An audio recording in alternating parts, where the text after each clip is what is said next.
hearing that from these people is something that really makes it very exciting for me, because for me, I've done what I wanted to, is that like, because I see them that way.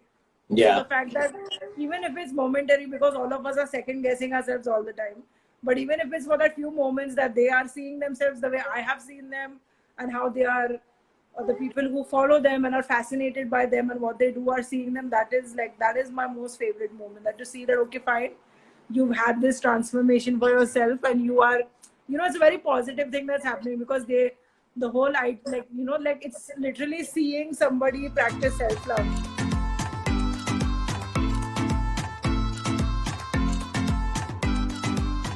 Hello, everybody, and welcome to another episode of Chai with Rai. Hi, I'm your host Rai, and this is my show, my baby, my jukebox of hidden gems, in which I reach out to working creatives in the entertainment, food, and fitness industry, and we discuss all things from life lessons to politics to socialism, culture, history, the digital space, and of course the industry itself.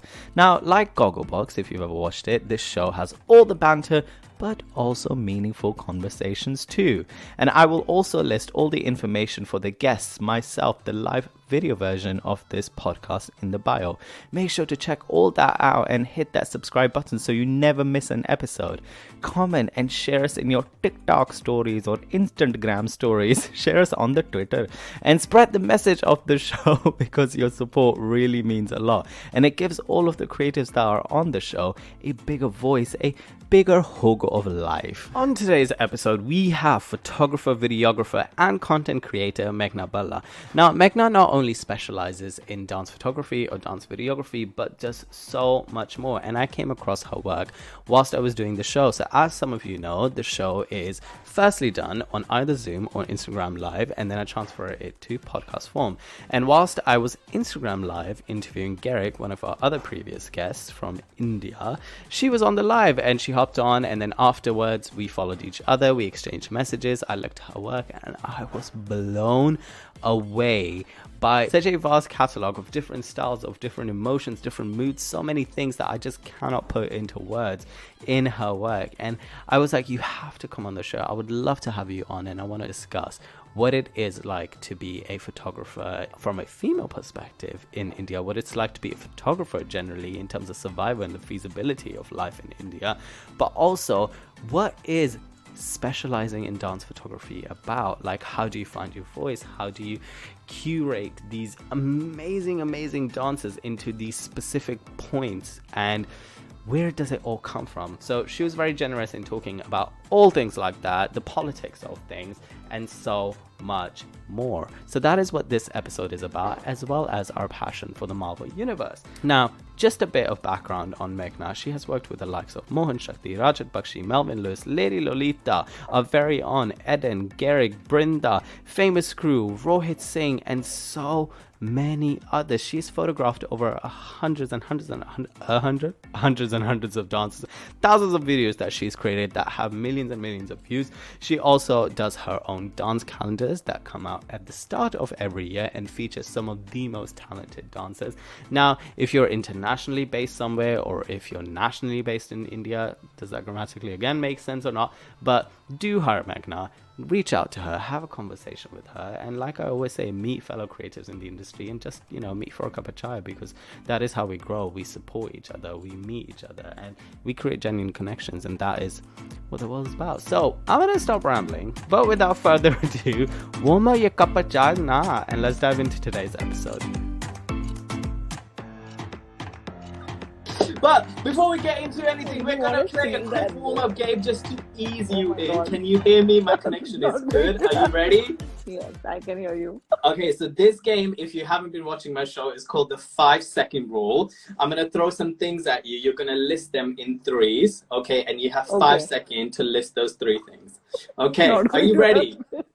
For your 5-second rule experience. By the way, this is not my game. I saw it on a talk show host, and I just kind of borrowed it.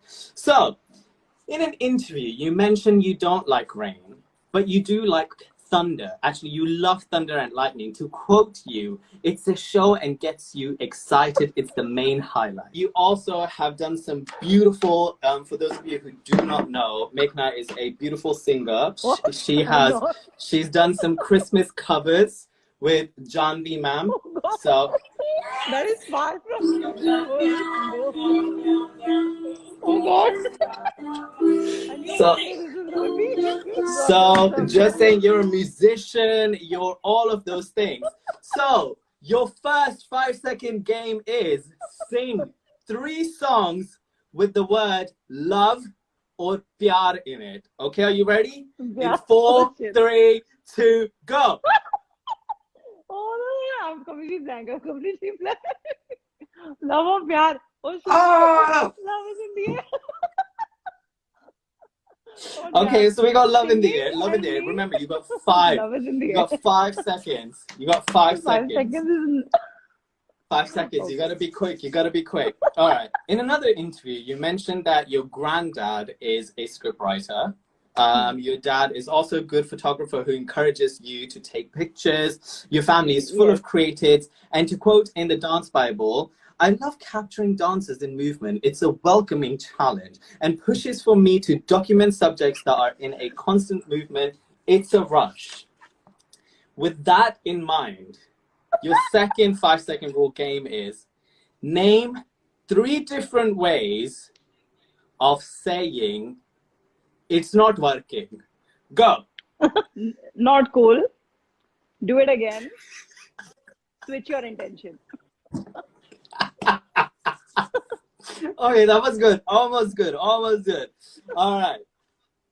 You also mentioned in your second vlog, we already discussed this, that you quote, you are a Marvel nerd. Hence why this, hence why this. If those of you who haven't checked it out, please make sure you go check out Meghna's vlog series. There's only 4 episodes, but you know, she's trying. She's trying. Yeah, and in her first video, she does say that time. she doesn't know how constant it's going to be, but she's going to try. And you also talk about WandaVision. So with all of those things in mind, okay, this is your Marvel question. What 3 things would you do if you held Thanos' goblet hand with all of the 5 stones, the Infinity but Gauntlet. you're in the year 1971, okay? In 4, 3, 2, 1, go. What 3 things would you do? I'd stop time. That is pretty much what I would do. I would literally freeze time because I think that was just a different life. In 1971. Yeah. All right, cool. You mentioned your love for dogs, which I, by the way, love, by the way. Look at you with a pup over there. Look at you with another puppy over here. I was fair to say that you're one literally 5 minutes before your call. There's some Do you have a dog? No, I don't. Not anymore. I grew up with a dog, but my neighbor is fostering a puppy, and we were just basically my mom opened the door and the dog was just running in circles outside the house, and then I was like playing with the dog, and I was like, oh my God, I need to log in for the live, and I came back running. It's so fun. I love dogs too, by the way. I want a dog, but in London we have these things with flats that if you have a flat, some of them have it in their leasehold that they don't allow you to have dogs. So when I move, my next property, it's gonna have to have a dog. So your 4th question is, if we were to open your fridge right now, what 3 things would we find in there? Go. Dark chocolate and wine. What dark chocolate do you like? I like dark chocolate with sea salt. I'm open to anything as long as it's dark chocolate. The more bitter it is, the better it is. It's like Oh God, have you? And what sort of wine fan are you? I like red wine, and Same. I even enjoy, like, occasionally I enjoy having rosé wine and all that. But red wine is like Your sangria, thing. no sangria, just anything. Red wine needs to be there. Do you like a bitter red wine or like a sweetie? Like, are you a Shiraz, a Malbec? Honestly, that's a very mood-based thing for me. Got it. It really depends on what kind of day I'm having. I'm here for it. All right. Your last question, which I recently have been fascinated to ask people, list 3 things you would run on if you were a prime minister candidate in India. Are you ready? In 4, 3, 2, go. Oh my God. Run on? What do you mean by run on? This Like, what are your policies going to be? Do you know what I mean? Okay, like this... yeah. Go. Okay, first of all, make locations easily available for people to shoot at in India.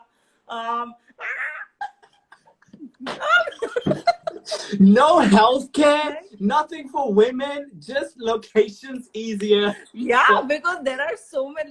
It's force of habit. Like, as a content creator, I'm constantly hunting for locations, and so many times we can't use things because permit or some stupid issue like that. So yeah, that's the first thing. Can't use whatever location you want. Hello. Also, 2 ground rules for today. We're both going to try not to look at the comments too much, and you're not allowed to say you're nervous. Okay? No nervous. We're chill. We're talking. It's just you and me. It's just you and me. And you think that doesn't make me nervous? Because you can't talk to people.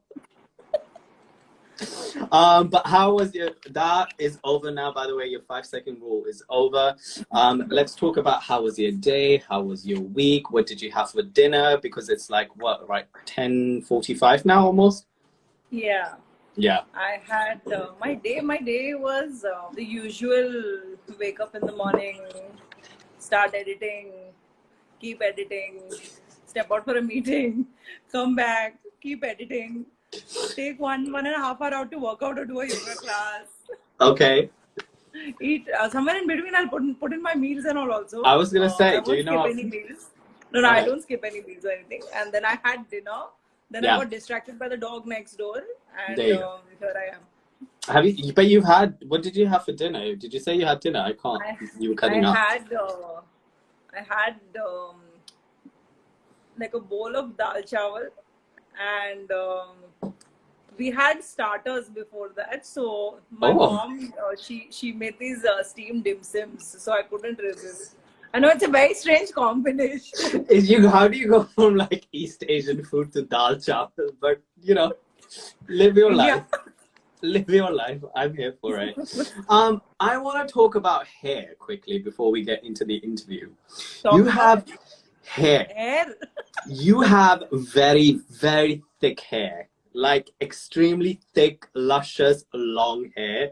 Is it red right now? What is it? It didn't used to be red. When did you go red? It's going to be red again next month. Okay. Because I am officially ending my sabbatical from hair color and getting out of my identity crisis with this. Even though this is my natural hair color, but I feel such an attachment to the red. So I'm going back to that color next month. But yes, for a long, like over the last 5 years, like on and off, I've just had a lot of red in my hair. What have you been blonde? Have you been blue? All of them, or not really? Just different shades of red and violet. Have you had to put bleach in your hair because your hair is quite dark and thick? So the reason I stick to reds and violets is because I don't want to bleach my hair because it will really take away from the quality of my hair. So yeah. Good one. And what's the shortest you've ever had your hair? So my entire childhood, my hair was like this short, which is why I had to grow it out when I couldn't. But yeah, I'm here for it. I like it.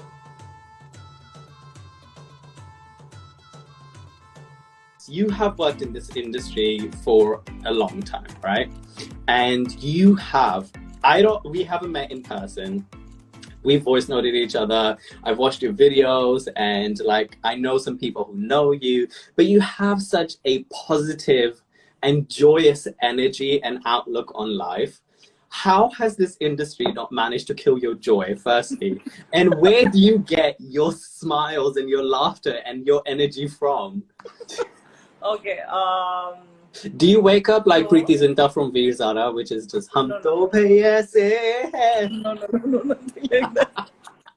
So the only reason I can stay like this is because my mom and sister see this the most. That it's not that the industry hasn't gotten to me. It's just that I don't keep anything. Like a lot of us keep things inside and let a build up happen and eventually blast. So I don't allow that to happen with me. If something bothers me, I'm like, let's get it out. I mean, I was just like, I was watching your videos today, and I was just like, for the last couple of weeks trying to see things, and I was like, you're such a happy person. I was like, you see shit of me. I'm like so moody. Dancers are so moody, and like photographers are sometimes so moody. I know. I deal with a lot of moody dancers. Yeah, but photographers are moody too. It's not like you guys are like. Even I am moody. It's not that I'm not. It's just that I don't know. I used to be really cranky about everything for a really long time, and then I just got bored of being cranky, so I just stopped. That's a good one. My first question to you is this: since you're so used to taking other people's pictures and filming other people and creating content, if somebody was to be like, let's take a picture of you which describes you as a person and describes your world and your past experiences, paint me that picture, what would that picture look like? Okay, so back in 2017, Jhanavi wanted to, like, we were working on something and she needed pictures of me because she wanted to upload a picture and then do a write-up about me. Because I'm always behind the camera and because I was shooting so many of her festivals and everything, she wanted to do like a piece on like who's the one behind the camera and all of that. So she tells me that, Meghna, figure out a way and get me some portraits of yourself.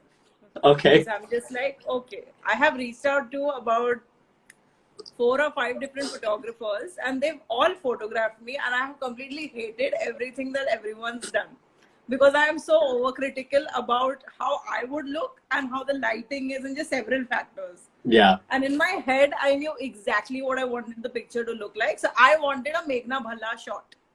I wanted to be photographed by myself. Like, I wanted my lighting on my photo. And then, so I even tried getting somebody who would let me do the lighting for the shoot and then they could capture it, but that was just a disaster. It didn't work. So I finally booked a studio for an hour. I took my sister along and a friend of mine along. The 3 of us went. I made them sit. I did the light setup and everything. I went and changed, and then I went and sat, and then I told them, make me laugh. And then my sister was just pressing the button and capturing, and then that's how I got some shots, and pretty much that's just how. So yeah, if you would have so my ideal photograph would be a photograph with my kind of lighting and with me smiling. What is your I try to, in your interviews, you talk about this a lot when people ask you, which is like, I come from a fashion background where like I know like the Dabu Ratnanis or like the Stephen Klein or like the Gilles Ben Simon or like Annie Leibovitz who have like a specific style, and people were trying to ask you like, what is your style? And you were like, it changes from dancer to dancer. Sometimes I like working with fabric, sometimes I like it with this, sometimes it's outside, sometimes it's inside. For me, it's like connecting with a dancer and figuring out. And I was just like, yeah, but what is a Meghna Bhalla? Like, what makes you? Do you know what I mean? So yeah, what's your lighting now that you're talking about it? What is this lighting? What is this jadoo? Jadoo. Yeah, I really don't know. It's, I mean, I pretty much, you actually said most of the answers I would give. It's all the connection and the thoughts and everything. But point being, I like to do, I don't like to do, like, even if I'm working with one spotlight, for example, like lately I've been working with one spotlight for a lot of shoots because it's a very interesting setup to work with. So and I also want to like probably build a series where I can make people probably understand that, you know, you don't need too many things to create good content. So I've been trying to experiment with that idea. So I've been working with one spotlight and single light photographs. So I just don't, like, the easiest way to describe my lighting is that it's unconventional. Okay. That I wouldn't do what most photographers do. And I've had so many rifts with people because of this, because for a typical photographer's lighting, there are technicality wise, there are many rules I break. Yeah. Which for somebody who's very rule focused, I'm like their worst nightmare in a studio, because I will just change the placement of the lights and I'll add them differently. I'll use different kind of attachments on the light, which usually they wouldn't suggest, but that is pretty much it. That along with the kind of angles I would capture. Like, I worked with somebody recently and her brief to me was that click my pictures with your weird angles. Your atrangi photos I want. And I'm just like, what is that supposed to mean? She's like, no, you click these low angle shots and these weird top angle shots. I want to look cool like that. So I was like, okay, I figured what you mean. So my lighting is unconventional, non-conventional, whatever the right word would be. We're going to talk about lighting then quickly, since you're talking about lighting. I learned this when I was studying film. Color charts of lighting, ethnic skin tone, and using gels and certain things that work better on melanin skin, brown skin, dark pigmented skin, and things like that. What sort of things have you learned about lighting through your experimentation, would you say? So I've been working on this series called Color Theory, wherein I essentially mix different colors of light in studio. Because first of all, so Color Theory, I started doing it because what's been happening, at least over here from whatever I've observed, is people are relying very heavily on post-production to add these color flares and everything in photographs. And the bad thing about that, I feel, is that you can tell that it's been added later, because there's no direction to the light or anything. Like if you're somebody who knows even a little bit about what's going on, you will know that this is done in post-production. Yeah. So I actually started experimenting with these lights because I was like, okay, I want to create these colorful light patterns, but I don't want it to be very typical, because a very typical shot would be like, which I also started with when I started experimenting, is one side is a certain color and one side is a certain color, and just like a stark change and stuff like that. And I wanted to see in a studio that how mixing colors would look on people. So I started, and for example, and I was literally using stuff that you learn in school. Like if I mix red, or like if I mix red and blue, I will get violet and stuff like maybe I'm messing it up right now, I don't know. No, you get purple. And then if I mix blue and yellow, I will get green. So stuff like that. So I started playing with that, and what happened in the process is that I literally have a bag of cellophane sheets that I use to put on my lights, and depending on the like I'll put one sheet or two sheets depending on how harsh I want the color to be, how bright or light I want it to be. And once I set that up in the studio and I start photographing the person, a third color shows up in the mix, which is what none of us can understand where it's coming from. And it took me a long time to figure that out, because I'm just like, this is the color I should be getting. Where is the third color output coming from? And I realized later in the process that because the light is throwing its own tonality, like a slight white tonality that's mixing with these colors, that's why it's getting that third shade that's coming. So these are things I learned in the process that I couldn't have foreseen this would happen. And it's very interesting because like my sister, she paints. So for me, most of the people don't know this, but I'm one of those people who failed in craft and art in school. Like I have failed. But you were so creative yourself. How did you fail? I just don't understand how that works. I cannot draw. It's the teacher.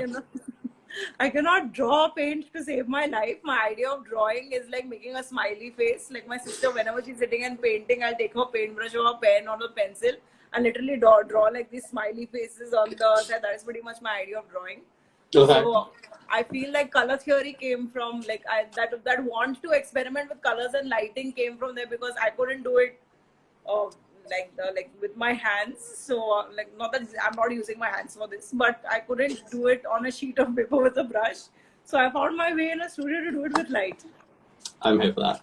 Do you feel like there are certain things you would like to, like if you were to talk to an up-and-coming photographer who wanted to experiment with light, what 3 basic principles would you tell them about it, especially working with people who are ethnic? Don't chase bright light for everything, because I think that's a big mistake people do. They just want everything so bright. What they don't realize in the process is that it ends up overexposing the skin, and you lose the texture and the color palette of the person's skin. Like brown skinned people, for example, they look so beautiful. Not that white skinned people don't look beautiful on camera, but yeah, you need to be careful about I know. But somebody with a darker skin tone, like you can't just a lot of people make this mistake that they just make everything look very bright, and it makes your skin also pop a little weird. Yeah. So yeah, don't be obsessed with bright light. That's one thing I would tell. Another thing that I would tell someone is be open to experimenting with more than one light, because we're like, as good as it is to work with one light setups, which I've been trying lately, when you have one more light to work with, either just to work as a fill light or either to add like a cross light or cut things, it really adds very different texture to the final product that you find. And the third would be that don't try to change the person. Like, okay, yeah, don't try to change them, because that's also a mistake a lot of people do. my next question is, which goes back to your way how you do pre-production, which is you like to, and how you photograph, and your aesthetic as a photographer and a videographer is like, you like to talk to people.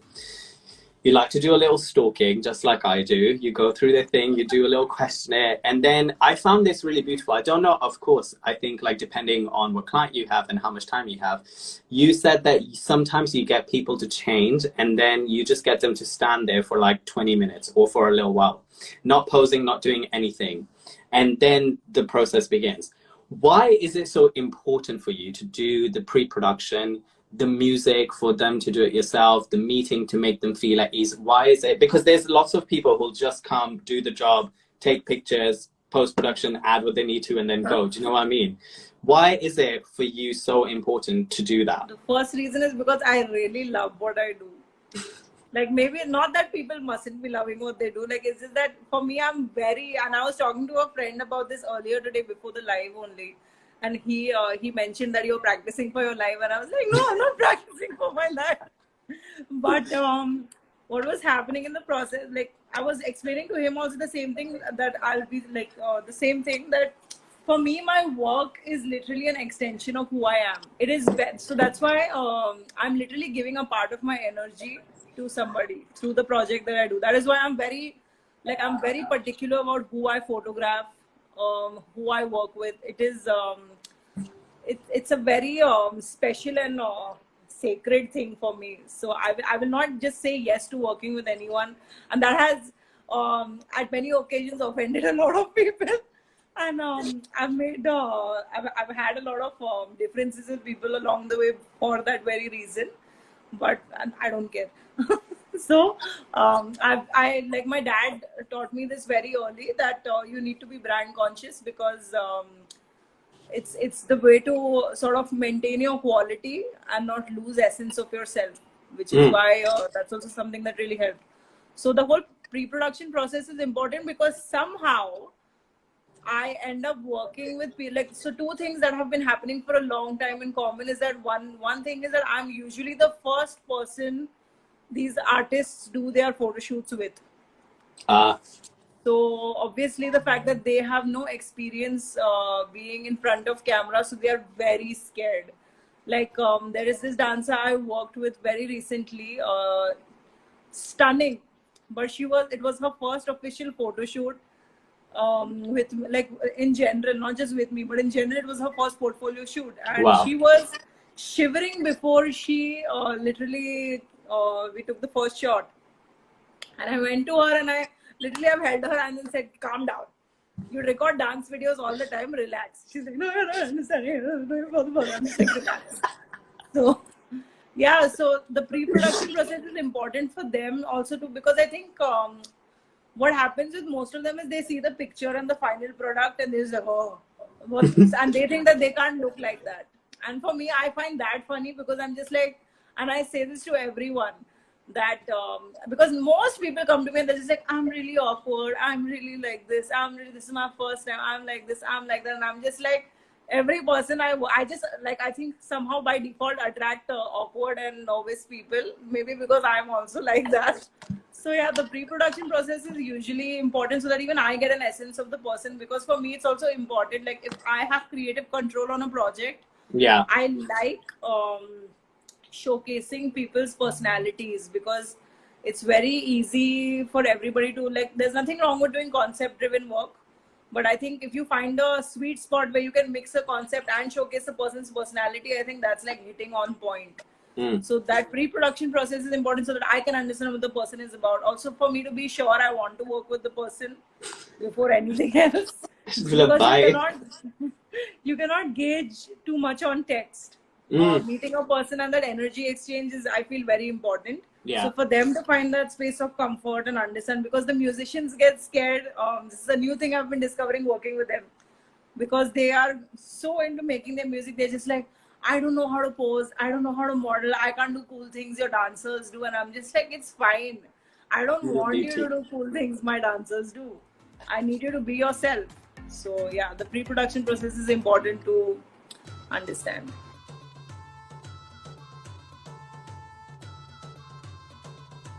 You photographed your entire life. You went from like normal cameras to like Polaroids to digicams to DSLRs to now using like pro equipment. But do you remember the first time you got paid to do a shoot? Oh, yeah. What was it? What did you do with that paycheck? And then do you remember the last current shoot that you did and how vastly different that is from your first shoot to now? And also, has your rates changed? I'm joking, of course they have. Sorry, what else? I'm assuming your rates have changed, right? Like from your first shoot. Drastically. I was gonna say. Imagine if you're like, no, 50 rupees. 50 rupees for an entire portfolio I've shoot. never shot for 50 rupees, thank God. But it has changed drastically. So the first shoot that I got, so I was working with Danceworks, and I've been creating, like, by this point I was creating content with them for like a year or two at least already. But this particular, my 18th birthday, I remember specifically. So it's been 2 years I've been creating content with Danceworks, and on my 18th birthday specifically, my teacher and so Jason comes up to me and he's telling me that I know it's your birthday on 23rd December, but we have a show and I wanted to hire you to shoot that show. And I have no idea. I'm just like, what do you mean? I've already been shooting for 2 years. What do you mean you want to hire me to shoot? And he's like, you idiot, I want to pay you for the shoot that you do. And I'm saying, oh, like that. So I go with them so there's this very popular college festival that happens here called Mood Indigo. That's organized by IIT Powai. So that's a festival. So Danceworks was presenting a performance for the festival because I think some of the teachers were judging the dance competition there, and the company was just doing like a performance to show what the company is about. And basically, they were also giving out scholarships to the winners who could come and train with the company. So so that was my first paid shoot. I remember I went on my birthday. I left at 6 in the morning. We all like went in a tiny bus and we went all the way. Like it was about a 1.5 hour road trip. And we reached there. I photographed the show and everything. In fact, that was also the first time I was photographing on manual mode. Before I used to photograph on automatic. But because it was, I discovered manual literally a week before the show, and I was just like, oh my God, this is crazy. So I was practicing like a crazy person. And that was the first show I was shooting at manual. Yeah, like that was the first thing I got 3,000 rupees as my paycheck. And the first thing I do is I come home and I give the check to my dad saying, here, even I'm earning money. You know? And he's like, do you know what I can get in 3,000? Nothing. And I'm just like, I said, look at the sentimental value. I'm giving you the money I earned.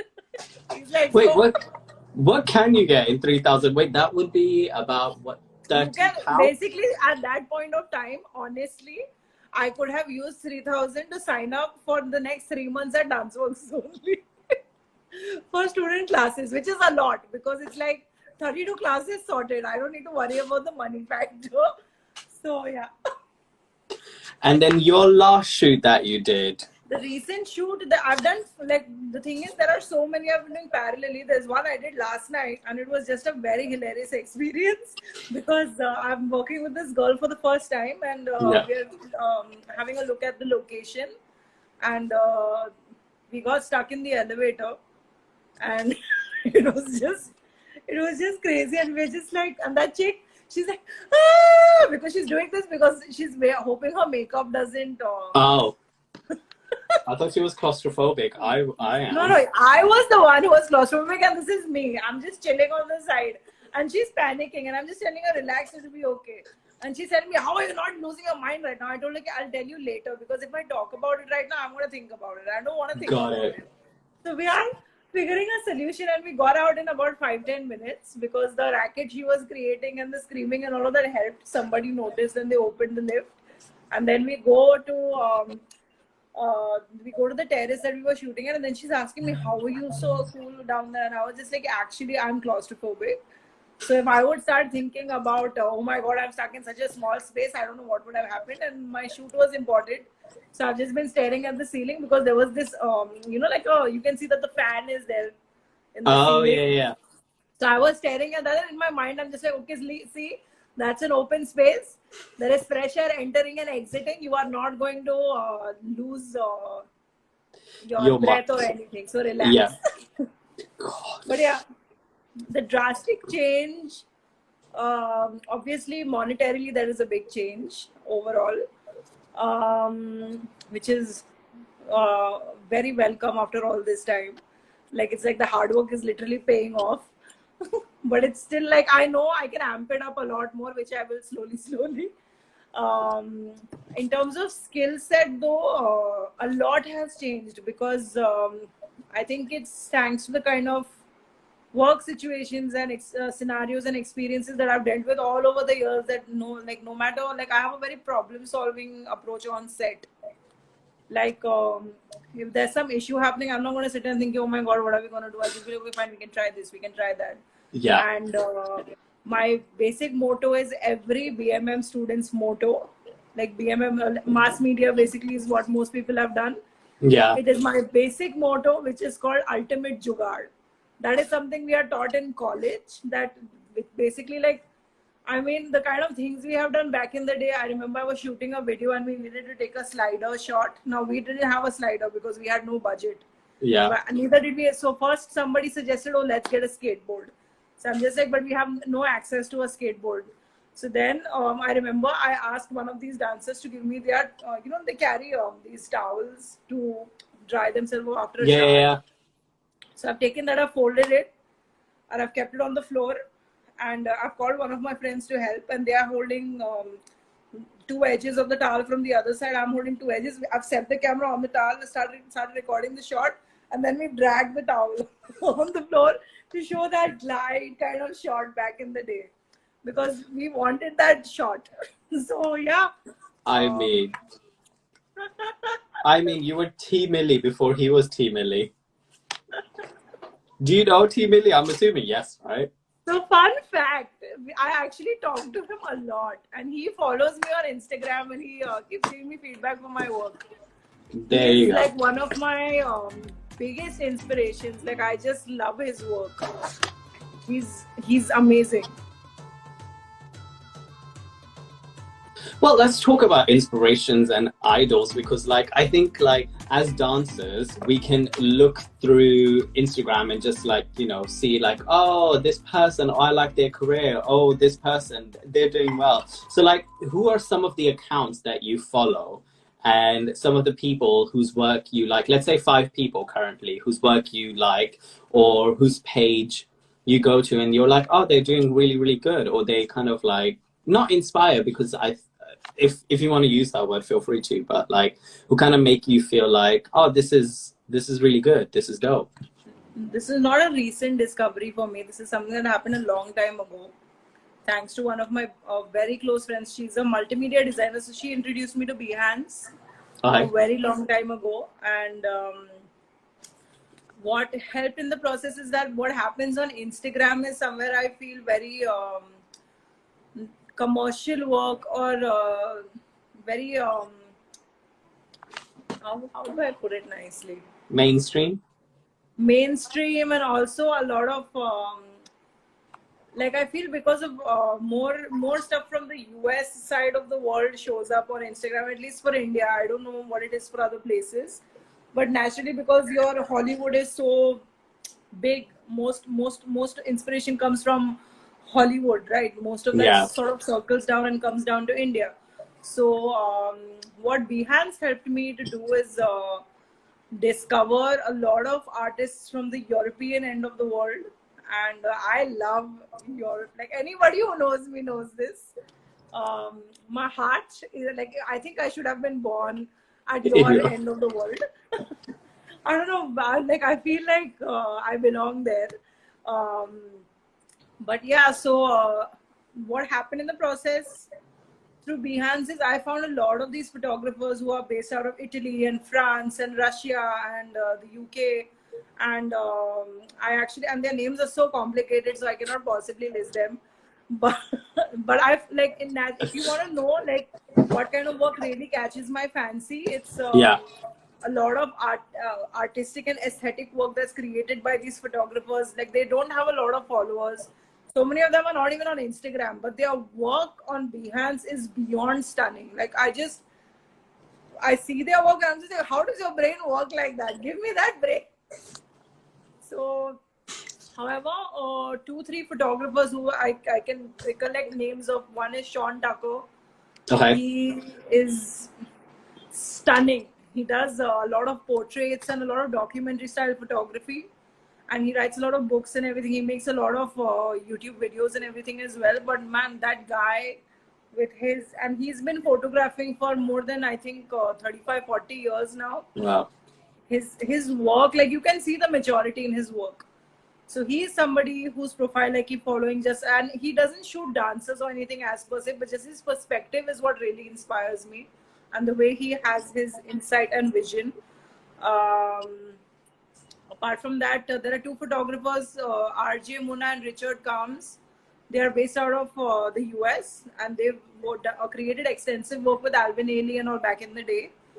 So in the start, I used to love their work. I still do, but then they work with a lot of technically sound dancers. So all their pictures are like ballet and contemporary and everything is sharp and long and straight.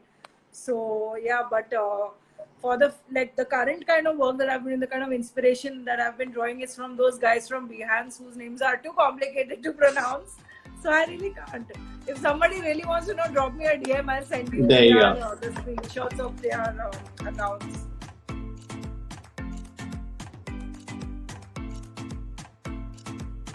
Let's talk about your specialization, which is dance. You talk about the fact how when you were studying, there was a lot of back and forth between teachers in regards to why you were specializing, but you kind of had this connection with dance already, and that's why you wanted to go into it. What was some of the back and forth? What other things did you try? And what is your connection to dance? It was easy for me to figure out my specialization because it's not that I didn't try other things. From like I said, I've been photographing since I've been a child. So I've very early in my life, I had the whole phase of I'm clicking pictures of plants and then of dogs and then of the street and then of these favorite stationery that I have and stuff like that. So that basically comes into documentary photography and portraits and then product and everything. And I used to get bored. Occasionally I like clicking product, but it's only if I that's at my convenience and if it's something that really caught my attention and I want to create something for it. But and also I have done a lot of practice work. I was also working with a company for about I couldn't last there for more than 4.5 months because I got so bored photographing products that I remember I still remember so clearly the last shoot that I did before I walked out of the company was that I had their products in my hand and I was flinging them in the air while clicking their pictures because I needed some form of movement happening in them because I was they're just sitting there. At least if I'm clicking pictures of a person, it's a human being. So that's one thing that was important for me to understand, that I cannot work with products or non-living things. I need a human being or a dog or a cat or some animal who will respond and not just be I can't believe. So my teachers and my seniors also from college, they used to push the importance of experimenting in other places because one is that they didn't know that I had already been doing that for a long time. So Got it. obviously that was one reason for them to push it. And the thing is that a lot of my seniors used to push it because for them, that's how the process went. They took a long time personally to figure out where they wanted to go. So they just formed the assumption that everybody would take that long, but it doesn't work like that. Like everyone's journey is different. So for me, I figured out really early that this is what excites me. Like movement, I wouldn't put it down to dancing. Movement is what inspires me. Like lately, I've been working on a concept where I literally want to rig these different fabrics and throw them around and turn them around and capture the shapes they create. Wow. Because even the movement of those fabrics is movement essentially. So movement is what has always inspired me more than anything. It gives and when dancers come into play, obviously because they can do so much and there is so much that can be done with their talent. It's like I say, it's a rush to work with because there's so much excitement happening because there's so much happening from their end at the same time. Yeah. So that's why the figuring, the back and forth happened from that front. But that's what was just really easy for me to figure out. And my connection with dance, I used to just love dancing. As a kid also, I used to I have this picture from my childhood where I'm literally standing on a chair and giving a performance to my family, and I have no idea what that is about. What were you performing? I have no idea. It's just a picture where I must have been 2 or 3 years old. It is just a really funny picture. That's another thing on Facebook. It's not on Instagram. We need to get these things on here. My next question is sustainability, which I'm always intrigued with. I think there's 2 portions of it which I'm very intrigued with. One, there's not a lot of female photographers, right? That I personally know of. There aren't a lot of women in this industry. It's a very male-dominated industry. It is. 2, sustainability as a freelancer photographer working in an industry which is very much politicized and polarized, sometimes not by having equal rights or equal wages and things like that. Or when I talk to all of the dancers, there's not sort of a union or a systemic base for even let's take entertainment out. There's not a national minimum wage or anything like that. So how do you sustain, especially you don't even have a website, which I was very what about? I was where is this website? So my first question is the sustainability bit. I work like a dog. That's the nicest way I can put it. I'm honestly, I've started to calm down in life now because I'm just okay. I'm also thankfully the financial liquidity touchwood has improved now. I'm getting better paying projects and everything. It's coming up because I think all the sort of visually now the work is showing. Earlier, a very dear friend of mine actually made me realize this. I don't know if he's still on the live. He was here some time back. I'm not going to take his name. He knows who he is. Okay. He sat with me and had a conversation where he was asking me all these questions that 5 years down the line, 10 years down the line, what do you want to do? And I was saying, I want to do this, I want to do that. And he's like, okay, so do it. And I'm just I will if somebody gives me this opportunity to. He's like, sure, don't tell. That was what he said. He said, you think you are good at, you can be a creative director, but you have nothing to show for it. So why will I hire you as a creative director? Just simple logic. And I'm just that is not how it works. And it really hit my ego. And I think he did that so that I could understand the importance of putting in time in building my profile and building my portfolio and all of that. That was one of his reasons for doing it. But yeah, so because of putting all of that hard work, now I'm getting better commission projects. I'm getting picked for different kind of projects. So things are really falling into place. But that is not changing the fact that I'm type A workaholic. I work my life is very extreme. It's either too busy or too free. There is no middle ground. And at this point in my life, I'm trying to find that middle ground so that also because I get very excited. I won't even blame it on my clients or anything. I like to take it, I have these phases where I want to do this, I want to do this, I want to do this. And then there are phases where I just no, call me after a week. So I'm trying to find middle ground. So sustainability comes from there, and thankfully I have our dad, like my parents have always taught us the importance of savings and all of that. So my investments and all also, like mostly I invest in my equipment and everything, but all these concepts have been sort of nailed down hard in the head really early in life, that value money, the importance of money and all of these things. So yeah, sustainability wise, that's where it's coming from. Yeah, so I have worked on a lot of projects, like even till date there are so many projects I go for where I'll probably be the only girl on set from the production team. Like no camera operators or like DOPs and all of that on set. Like it's literally a set of 50 men and me, and then the artist, who, if I'm lucky, is a girl. So that's the other girl I know. But it's very like initially I used to get scared also, because I was like, what is this? Like there's nobody else here. But now I just don't care anymore. Initially it was very difficult, because also so one thing that I've been told for most of my life, even occasionally till date, is that you are too nice. Because the thing is, I have come from a place of struggle. I have struggled a lot to get where I am, and I'm still struggling to get better. But what happens in the process of struggling is, obviously you are in situations where you are put down and yelled at and snapped at, and as a person I try to not repeat those patterns when I'm at my work environment.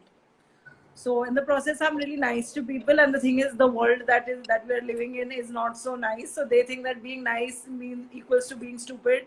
Yeah. And which further equals to I can take advantage of said person.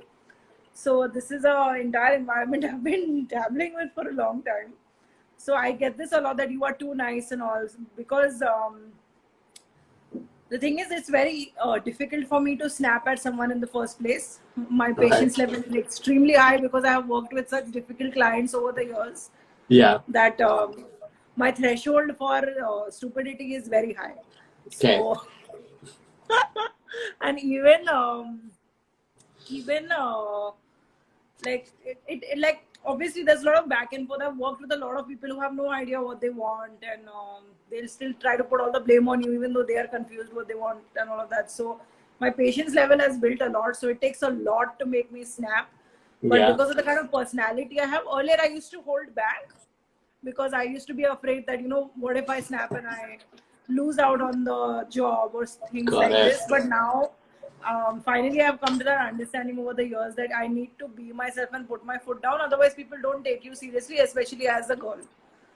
Like men, somehow they have it a little easy on that front, that they'll be like, hey bro, let's go man, chalna nikalte, all this shit women can't do, unfortunately.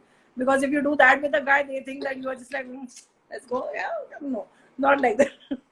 So now I've reached a point where Trishita is laughing, because she's seen me. I'm known for my comebacks. Like a lot of people call me very savage, because I will just snap. And when I snap, I have my ways of giving back, and I give it back in such a way that when I tell the person and while I'm there, they'll laugh it off, and once I leave, they'll actually understand what happened. So, but it's taken a long time to understand how to do that. So that's how I'm surviving in a situation. Meghna, what are you? Are you Punjabi? Are you Guju? Are you Goa? Yeah. My dad's a Punjabi and my mom's a Sindhi. There you go. Wait, you're Sindhi? My mom is. I'm obsessed with Sindhis, can I just say? I know you're obsessed with me, it's okay. I'm obsessed with you too, but like I'm obsessed with Sindhis because I've never met a poor Sindhi in my entire life. Yeah, because they don't exist. They don't exist. They don't exist. Every Sindhi I've met is even if they say they're poor, they're not poor. They're not. I want to meet savings and assets. Exactly. I've never met a Sindhi who's just and Punjabis are just known for being sharp tongued. My mom is here. She's saying, my best friend you are now. Auntie, I want to do a documentary on Sindhis. I just want to let you know. I want to meet what happened. Seriously. I want to meet a Sindhi who was like, it's going to be a movie, who was like left by the family and is like barely surviving. Like, oh my God. Bechara Sindhi. That could be the name of your movie. There you go. I'm sorry to interrupt, but I did want to ask this because it was in my thoughts and I'll lose this. Again, I think India has become very progressive, but I asked this because of the image and the perception that is still there. And also being South Asian myself, having been ostracized for working in the creative industry and for who I am. Is there a cultural backlash ever?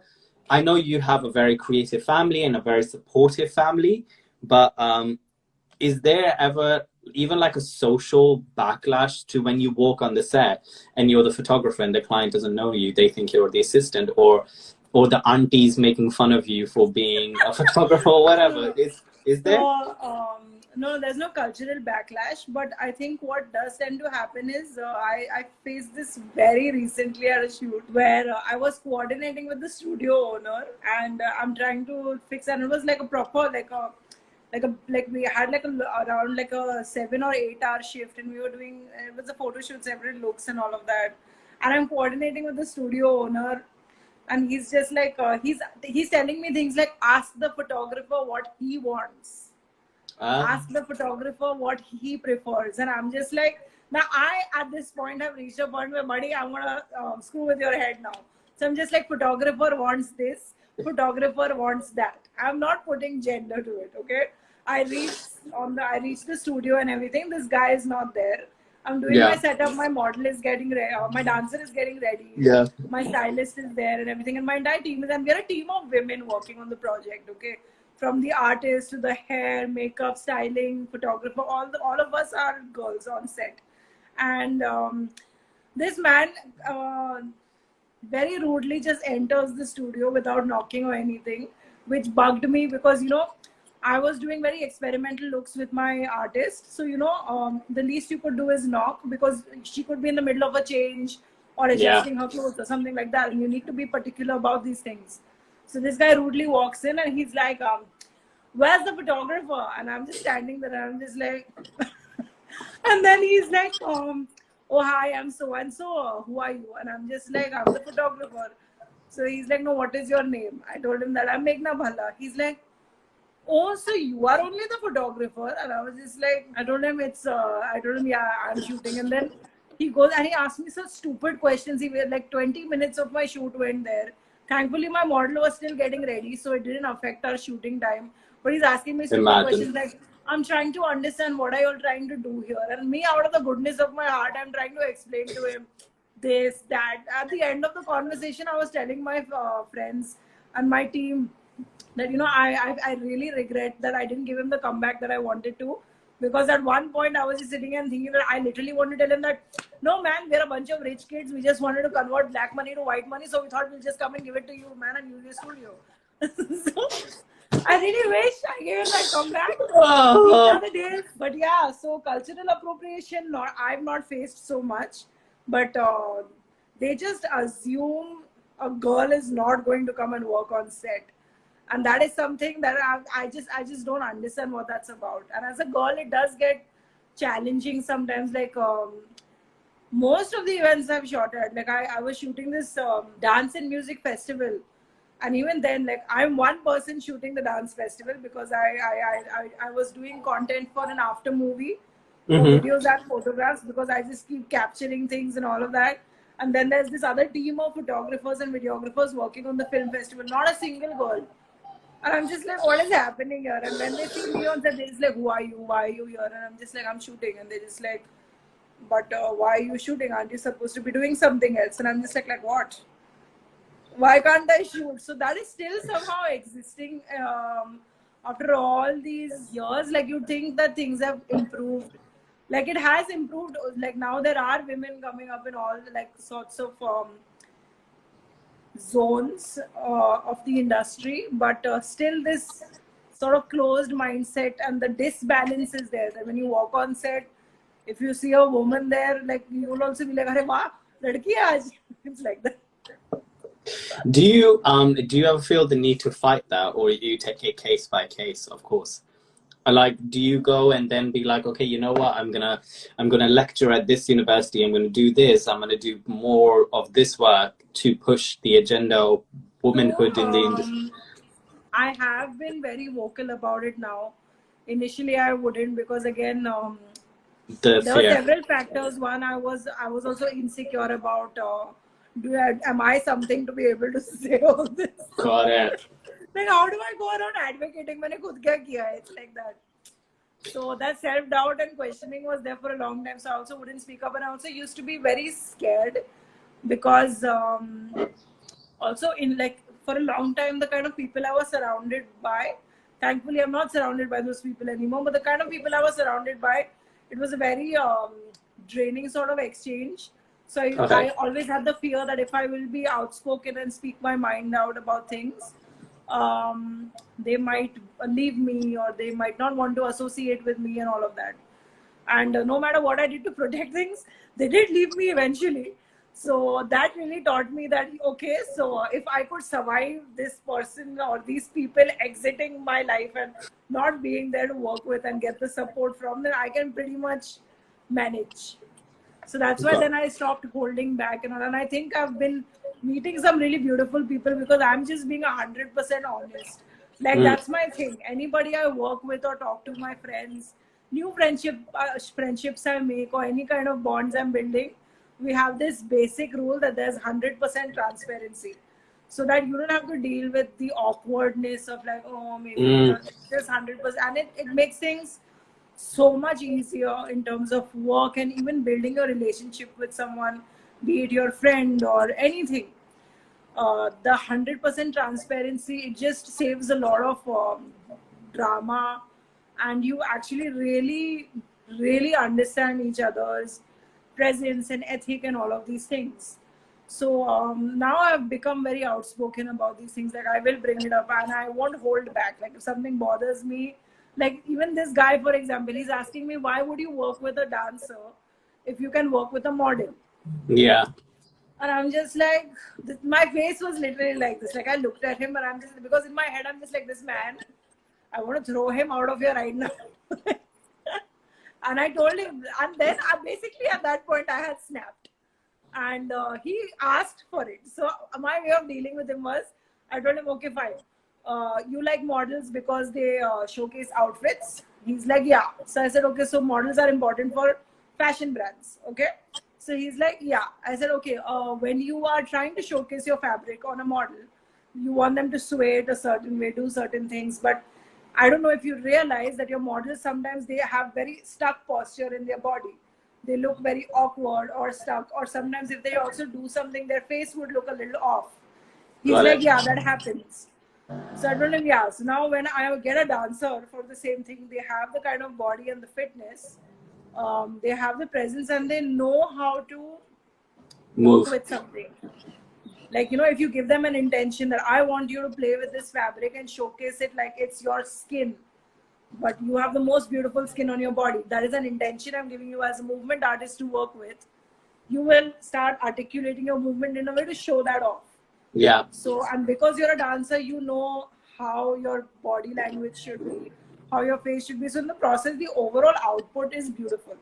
Yeah. So I told him, that is why a dancer and not a model. Do you want more answers, or can I get along with my shoot? He's like, no, I'm so sorry. I'm sorry. He just left. I was like, thank God. And then after the shoot, he stayed around to ask some more questions. He followed me 10 minutes after that conversation on Instagram, and he's coming and liking all of my work. He's followed my artist, and he's followed all of us. And now once we are done with the shoot, his studio is reposting the content that this is created in our studio. And I'm saying, very nice, buddy. I wish I had footage of you asking me stupid questions when we were shooting. Which brings us to our next question: how you are managing to get work without a website? Okay, so see, it's really funny because I will go advising everybody, you should have a website, you should be organized. Yeah, you do talk about this. So I tell people about the importance to have all of this. Like, you need to have your social media presence. Everything needs to be sorted. Like, I'm like there. But when it comes to my own thing, I'm nowhere. For the simple reason that I am so picky about my own work. Like, yeah, it took me the longest time to write a bio. Now I finally have a bio. Where is this bio? I have it with me. I haven't got it on the internet. I've looked and looked everywhere. It's not that I very recently made it because I had to submit it for my. So my pictures got featured by Lakme Fashion Week from a photo shoot that I did, and they asked me for a bio. So finally, no, aisa kuch nahi tha. It just they liked the work, so they featured it. I hope this comes eventually because of that, but it was not done otherwise. But they asked for a bio, and then another person asked me for a bio, and then I was like, oh God, I need to do this. But I have my layouts shortlisted, okay? I have been wanting to make a website for years. So initially I wanted somebody to code it for me. But then I realized that the problem with coding and custom making a website is that updating it would also take that much longer. Yeah. And I didn't want that. And now you have stuff like Squarespace and Wix and all of this. But the problem is the fact that I have so many choices to pick from. I have like 5 layouts which I just keep staring at almost every day for an hour. So that is where I'm stuck at right now. And the second problem that comes is when they ask, give me your 10 best pictures. For me, I don't even know what my 5 best pictures are, buddy. How do you expect me to get 10? Yeah, but that's when you have people around. That's when you have people around you pick it for you. People who know you. Right? Will you help me build my website? I'll help you with your website. Because I made this decision last week where I was just like, until I don't put a time bar on it, it's never going to happen. So I want to gift myself my website for my birthday. When is your birthday? 23rd December. So that gives me enough time to put it together also. I was just going to say end of December, have a website. If not, there'll be consequences. Please help me. Let's say 23rd of December, Meghna will launch her website. Yeah, it's going to be my happy birthday gift to me because my dream, like one of my many dreams is that actually on my Instagram, I don't want to put anything else. I just want to have Meghna Bhalla and www.meghnabhalla.com. That's it. Have you got the domain though, at least, right? Like that's because there's 3 other Meghna Bhallas around who like might have taken this. I will figure it out. Take the domain. Even if you don't get your website, get into the domain thing first. Okay, fine.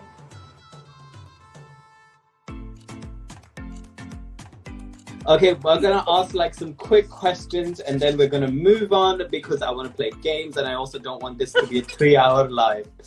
How do you balance relationships? That's friendships, that's family, that's partner. I don't know if partner, Okay. Are you a love girl? Like, do you want to do pyarmohammadish.com or do you want to just arrange? Pyarmohammadish.com. Do you get that reference? I watched the That is pretty understood, no, though, with how connected I am with my artsy side and my work. I need that. I can't. Nahi hoga arranged marriage. Would you fall in love with an artist? I don't know. I'm open to it, but I don't know. I know I would understand the artist really well because that common point of understanding. I know I will fall in love with a workaholic. Yeah. I need somebody to understand what I go through. So, yes, I know I can fall in love with a workaholic. Artist, I've just kept it open. I'm not that particular that the person I end up with needs to be an artist. Got it. I'm fine with somebody, like even if it's somebody who's doing a 9-to-5 bank job, I'm fine with that also because for me, that's a very different life. So, yeah. Guys, we're trying to find Meghna a boyfriend or a pati, parveshwar, a swami. Yeah, I'm I don't know, man. What? Somebody. Not something casual.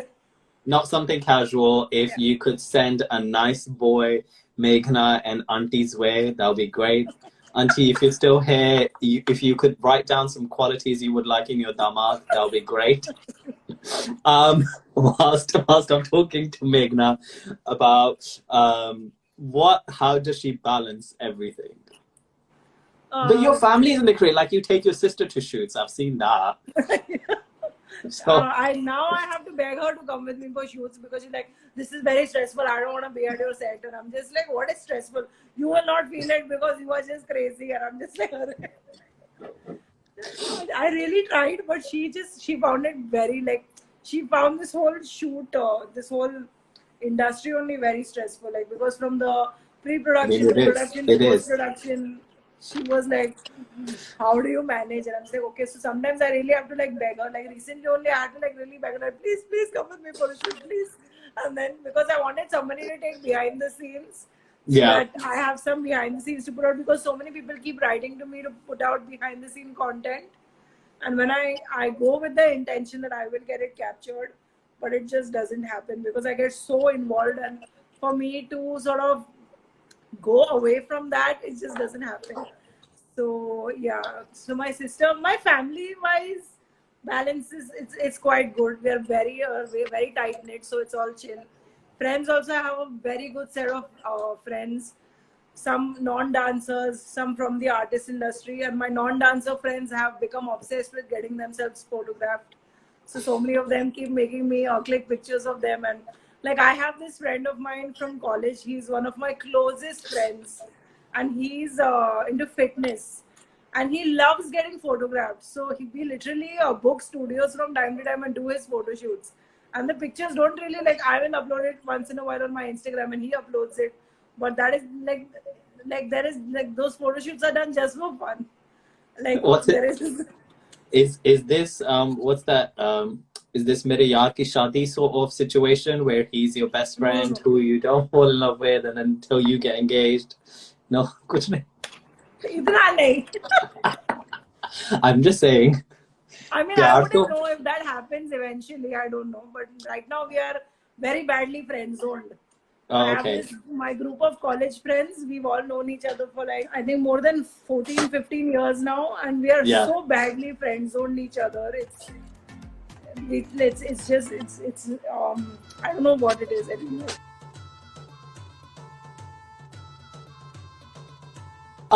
Let's quickly talk about the digital space. What are your thoughts on it? How do you deal with it? Do you also, with digital space, there's been an evolution of everybody's now a photographer, everybody's now a dancer, everybody's now a model, everybody's everything.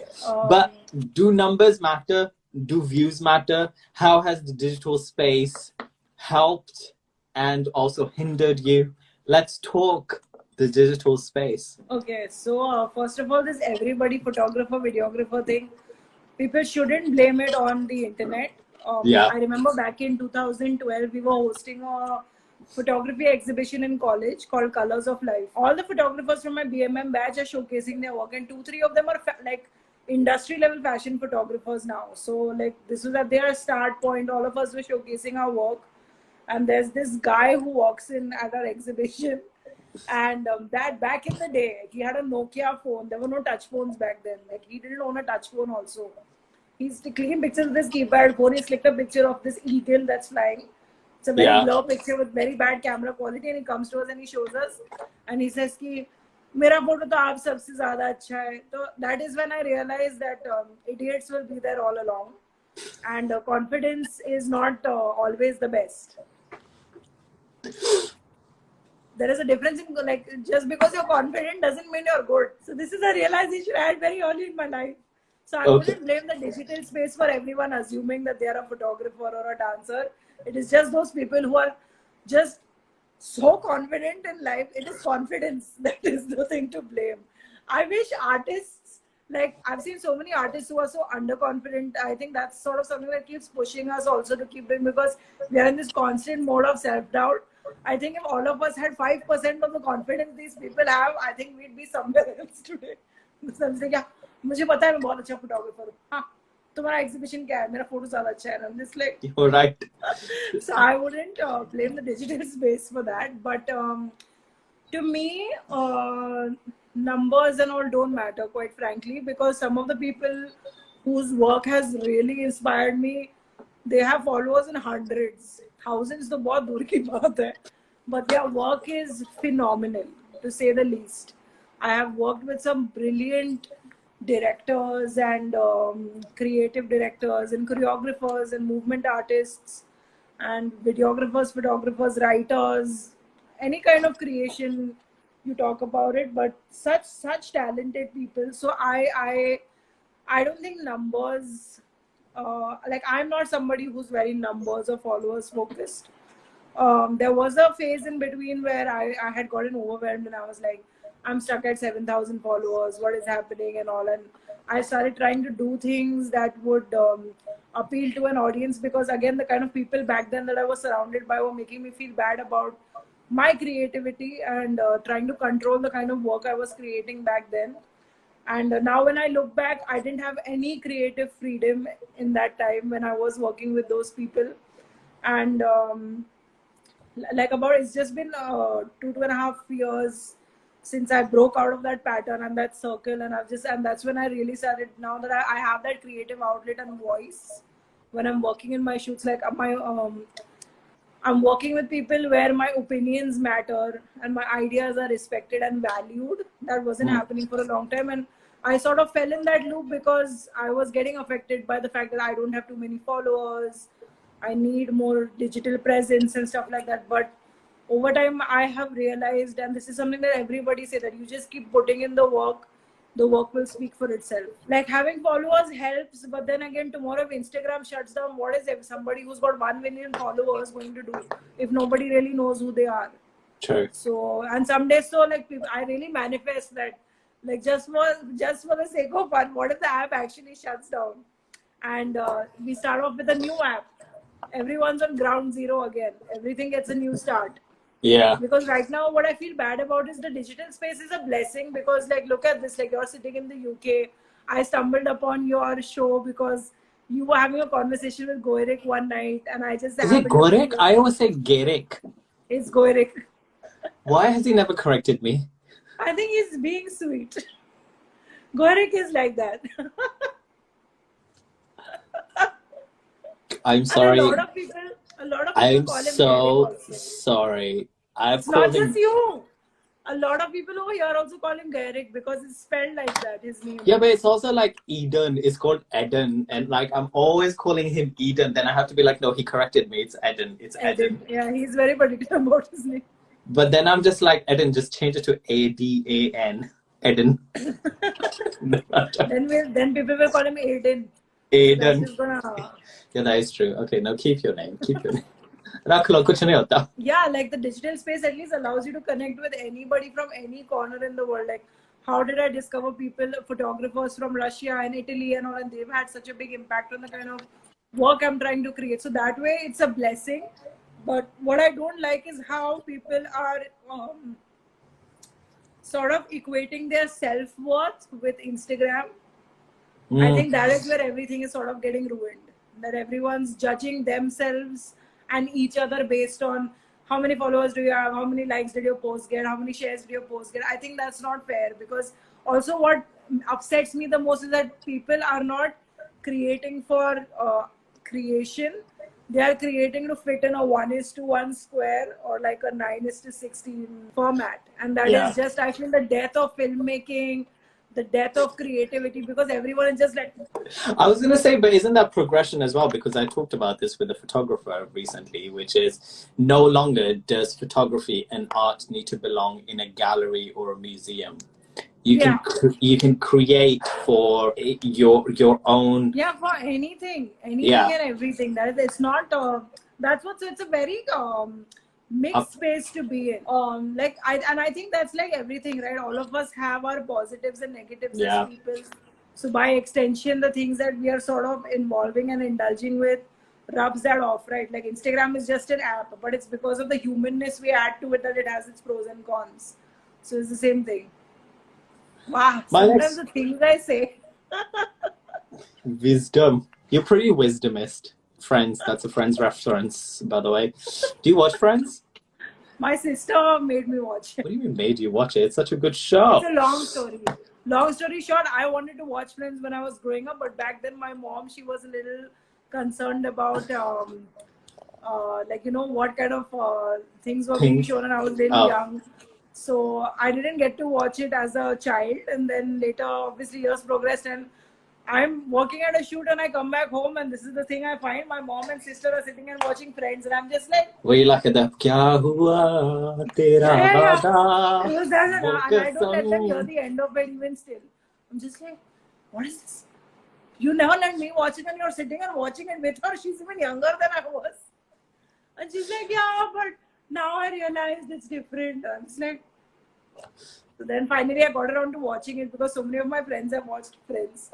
It's such a good thing. It's an amazing show. I think it's the only show that universally has brought the world together, regardless of there's certain things in there that are not right, but it, like, everybody knows about it, and it's brought us together. And it's a show by white people, of white people. It has Everybody can connect to it. Yeah, because the stories are universal.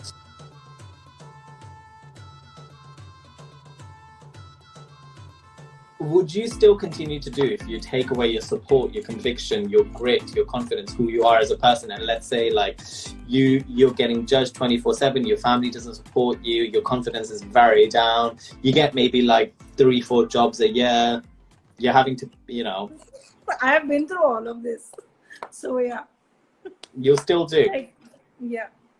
Although I think I would always be the person I am, because this is like, that's what I said. I am just very vulnerable and myself. So I have never been somebody else because it just doesn't sit right with me. So that's why half the times I think a lot of my friends and people who are more like from the corporate end of things or more from the business end of things, they tell me that you are too naive. But it's not that I'm naive. It's just that I don't want to be like, you know, it's like later in life, I always keep thinking about that. When I look back at my life, what do I want to, like, that's the kind of person I am. Got it. Later in life, I don't want to have this thought that I wish I was real. Got it. I wish I didn't change myself just to fit into a box. That has always been my approach. What's your favorite part of the job, by the way? What's your favorite part? Like the pre, the post, whilst you're doing it, seeing the final product. Like, what's your favorite part?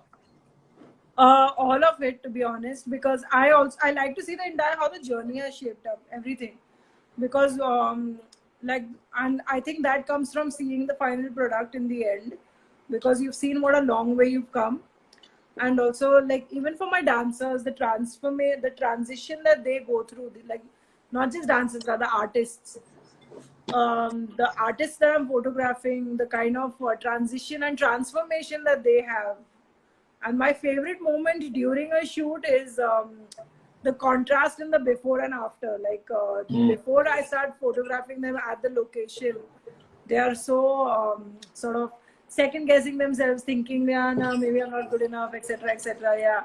And I click their picture, and then I always do this. I click about 5-10 minutes, and then I'll call them and I'll show them what it's looking like. And they get this boost of confidence then, and then they go, and then they're just going for it.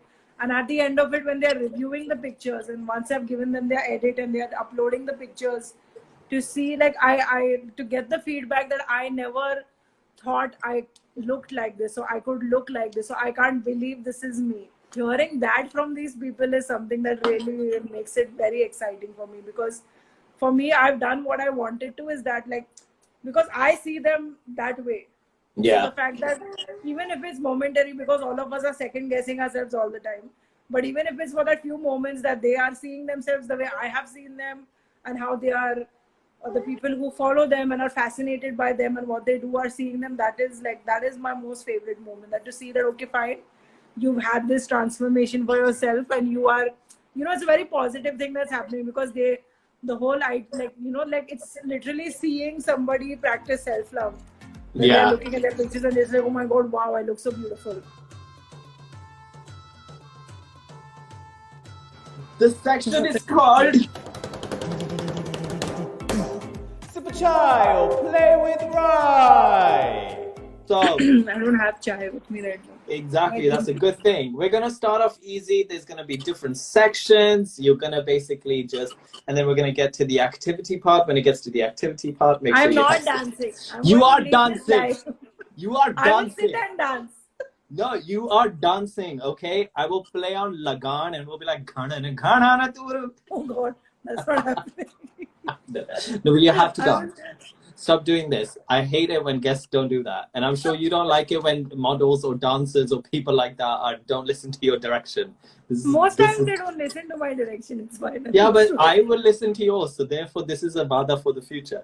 Your first section. You have said this. You want to be a filmmaker. and I believe you're going to be soon. I'm waiting for that when your website is up and running. December. December 23rd, 2021. If you were a movie, what would the title of your movie be? Oh shit! I have had this conversation. This is rapid fire. No, I do. I have the answer. Because of the kind of experiences I go through. If I was a movie, the name would be Meghna Bhalla, the girl who never asked but got advised anyway. It's a very long title. I'm here for it. What would the storyline be of this movie? Pretty much what the title says. That my life, that I go around and people just think that in this moment I want to give this advice to you. Bhai, did I ask you? बस देना दिन है, इसको मैं advice दूंगा. अरे मेरे को जरूरत है, मैंने पूछा, interest है, कुछ नहीं. बस no. You sit down and the amount of people who have sat me down and given me interventions and just like, I don't need it. Are you seeing the problem in you? You are obsessed with giving interventions. Relax in life. Have you seen that scene in Jab We Met where Kareena goes like... Oh, I relate to that character on several levels.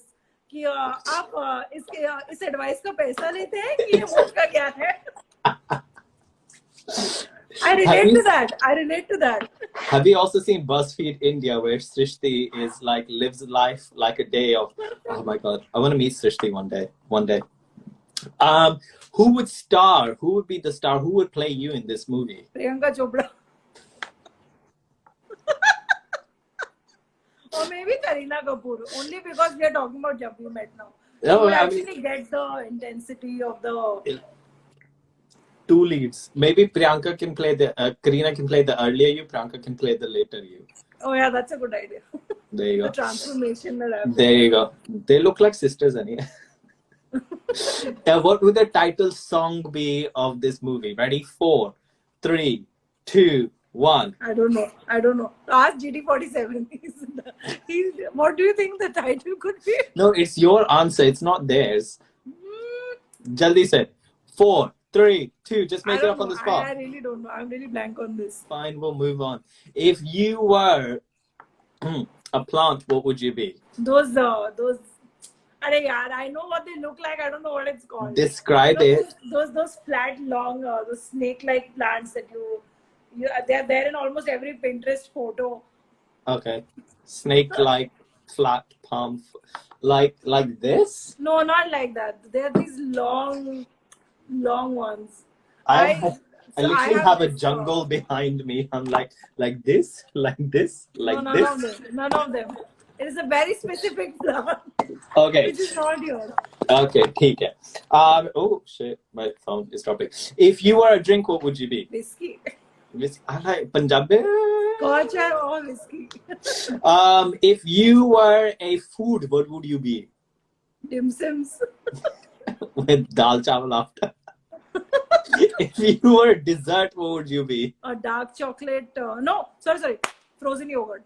Oh, when you come here, I'll take you to a place. It's called Snog, best frozen yogurt place ever. Wow. Okay, pistachio flavored. I always get it.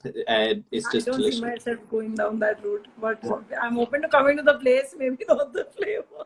There's other flavors, but I just get pistachio because it's nice. If you were a fashion trend or a clothing item, what would you be?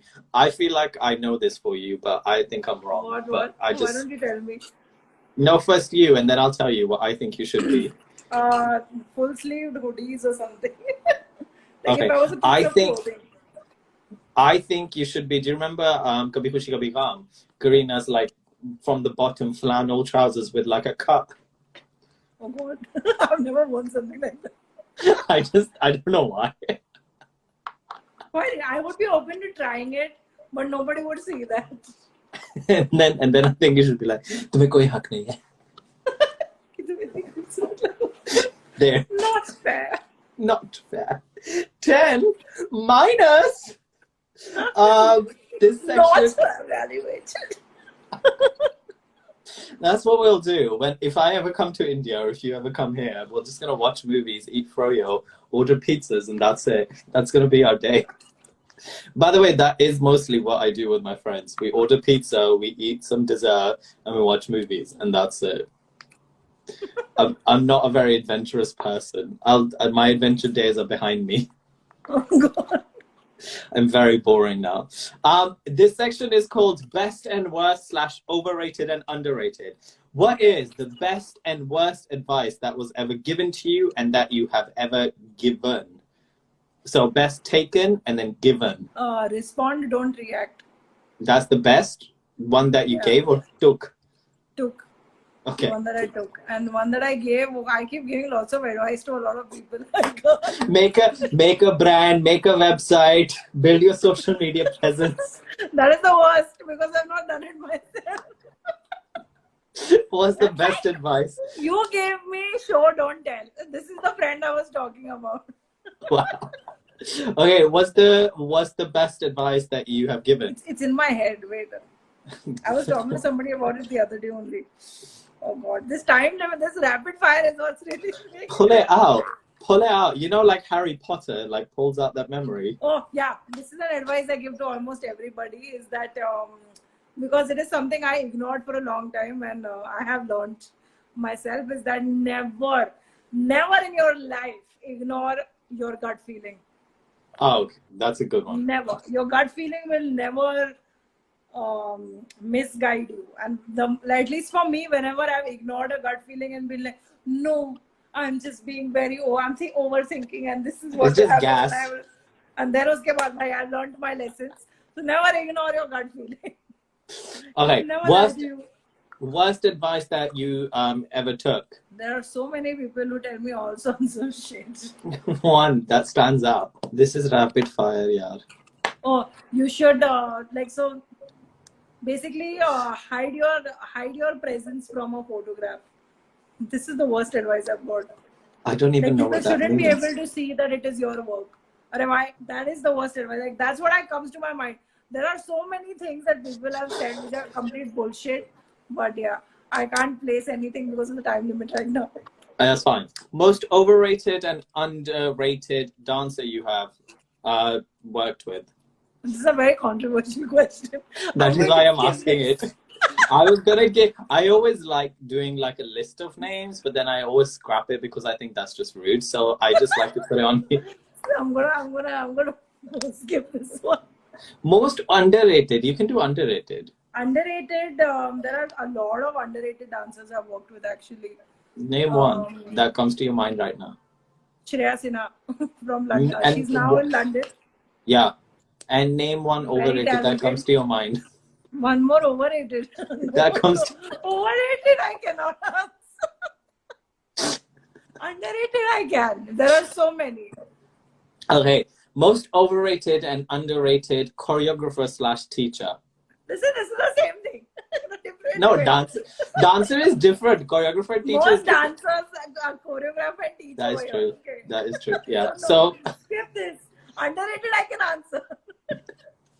Come on, maybe you can give me how about this? You can give me their persona, so without giving them away. So you can be like, there's somebody from Pune who dances this, and we had a specific interaction at a shoot with just, do you know what I mean? Like, you can do it like that. Oh God. So that person is currently in Bombay, but is not originally from Bombay. And it's Jhanavi. I knew it. You guys are best friends. It's Jhanavi. Jhanavi thinks you're overrated. Jhanavi is from Bombay only. What is wrong with you? I don't know that. You know that she stays 5 minutes away from my house. Yes, I know that. Jhanavi, she said you're overrated. I just want to say this. I didn't say that. Stop creating misunderstandings. Nonsense. Okay. Most overrated and underrated actor. Overrated actor. Yeah, a lot of people are gonna hate me for saying this. I think Shah Rukh is overrated. I really do. Same answer. I think Shah Rukh is very overrated. I think he's Salman. I like Shah Rukh's work in Dear Zindagi. I feel he's done a good job in that movie. Okay. Basically, yeah, I like his work in Dear Zindagi. Otherwise, Salman Khan also. I like his work in Duplicate. Duplicate. Badshah also, yeah. Salman's old movies, like his old movies and Dear Zindagi, I like basically his back-to-back romantic movie phase just didn't work for me. Underrated. For me, it's Siddhant Chaturvedi. He's a very good actor. He has good potential. From the Indian... For best, most overrated and underrated movie. Yeah, overrated. Honestly, people are gonna hate me for saying this, but yeah, I don't understand the appeal for Veer Zara. I don't get it.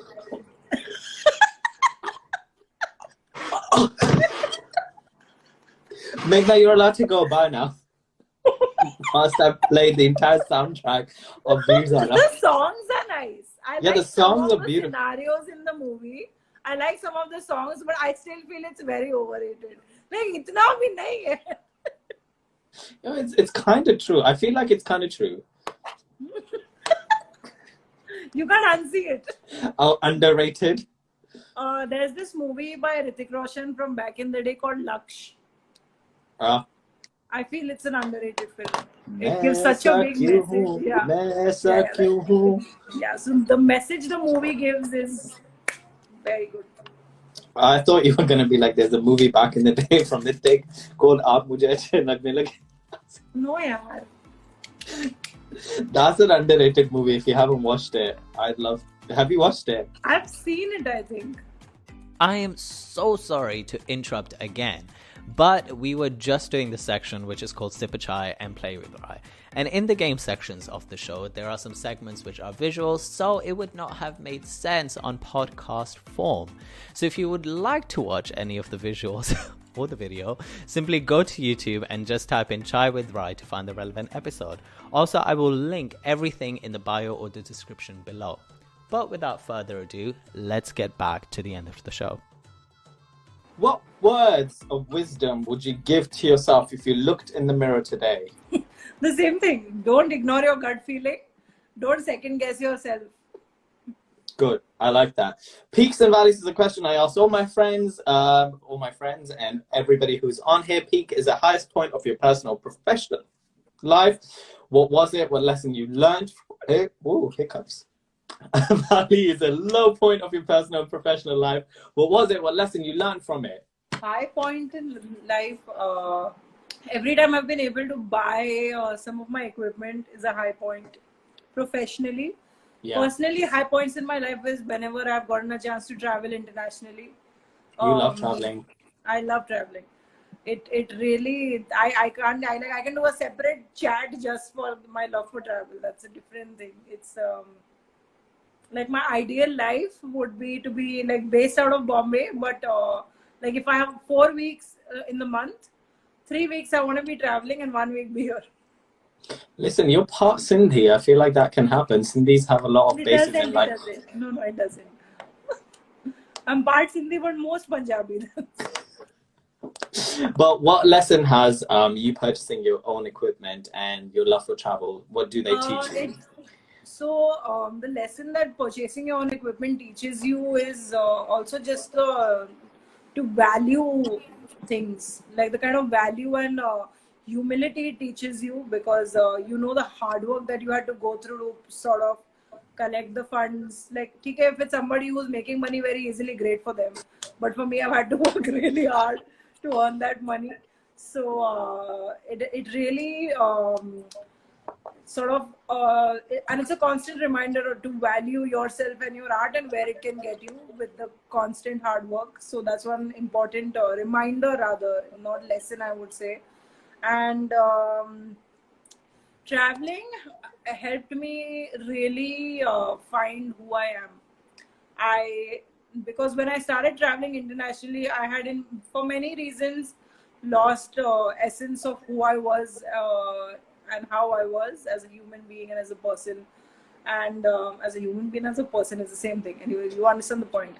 So I had really lost my essence, and travel helped me really discover that and find that. So it's something that holds a lot of importance for me, because whenever I have traveled internationally, especially, I feel more like myself, because I love meeting new people, seeing new places. And the thing is, over here, I have been judged so much by everyone in so many ways.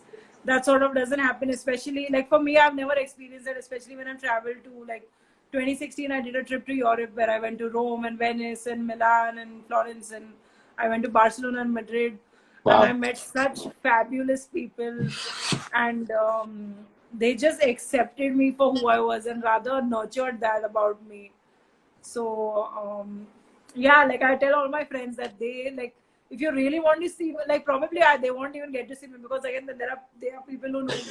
My family has seen, and the people I've met there while I've been there, they have seen who I really am in many ways, because I just have no I'm my happiest self when I'm traveling, especially when I'm traveling internationally. Like, it is, if you think I'm happy and smiley now, you should meet me when I'm traveling.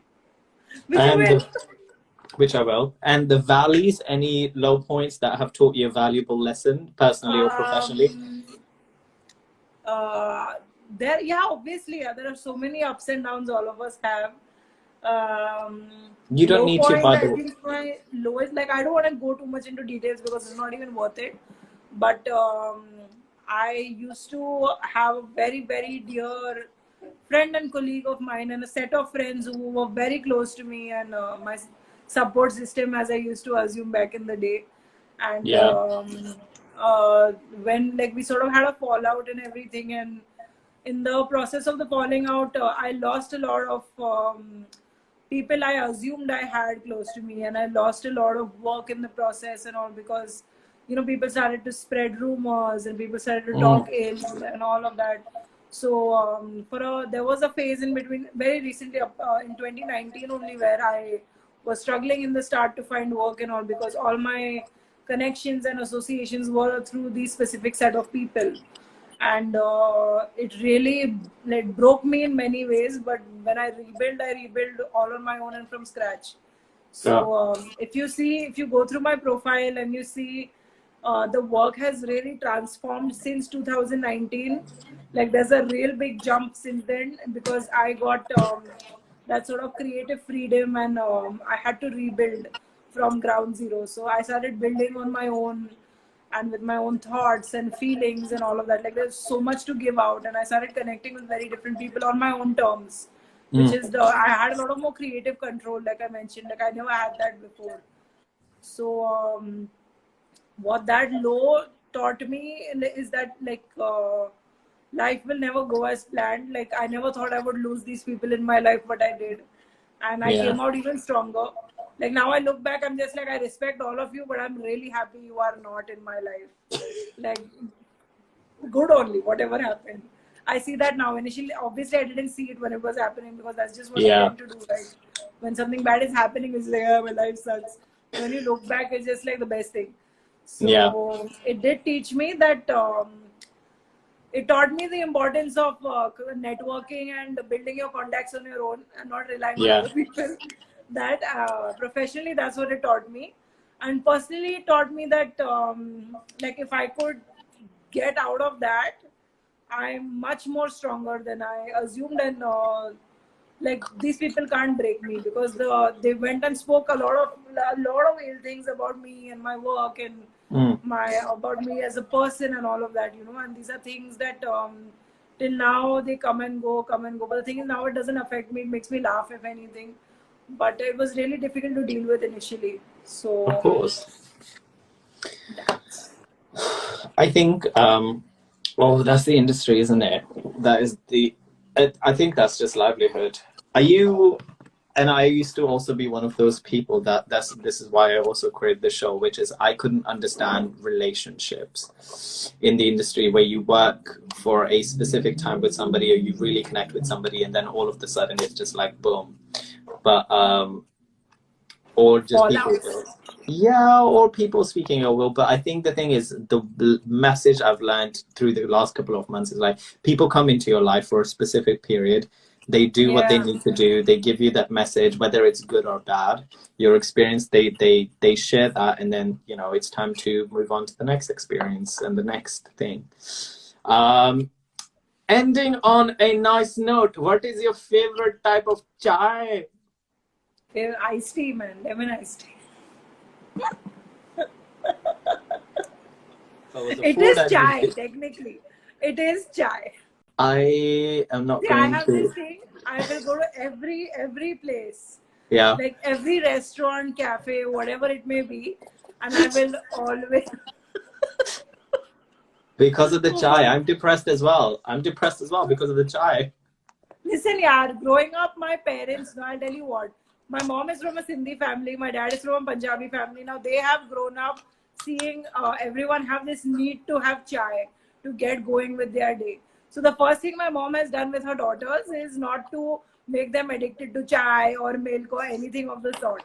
That is the first practice. Like, we've never had this. She never encouraged drinking too much of Bonvita and Milo and all this stuff that happens. So we never essentially got hooked onto a beverage to start our day because she wanted to break that pattern. Like I've had Bonvita and Milo, Oh, thank but God. it never became. Oh. I've even had Nesquik. Oh, I love Nesquik. Such I good have that Nesquik. even now. I make milkshakes Jealous. out of it. Bomb. And they But, bring all the boys to the yard. no. And it's better than yours. Well, everyone, that brings us to an end, and I hope you enjoyed that. I want to say a massive thank you to the guest for their time. Again, to mention, Chai with Rai is a pre-recorded live show, so to watch any of the videos from the show, simply go to YouTube and type in Chai with Rai to find the relevant episode. All of the information about the guest, myself, and the show will be listed in the bio. Make sure to follow, share, comment, and subscribe. Show us all some love, because isn't that what we want at the end of the day? Some love. Your support really helps the show and the message of it grow and the people that are on here. Thank you again, and as I always say, breathe in, breathe out. Now must go, which means now I must go. I own that is copyrighted and I will sue. Joking. Have a great one and stay curious. Till next time.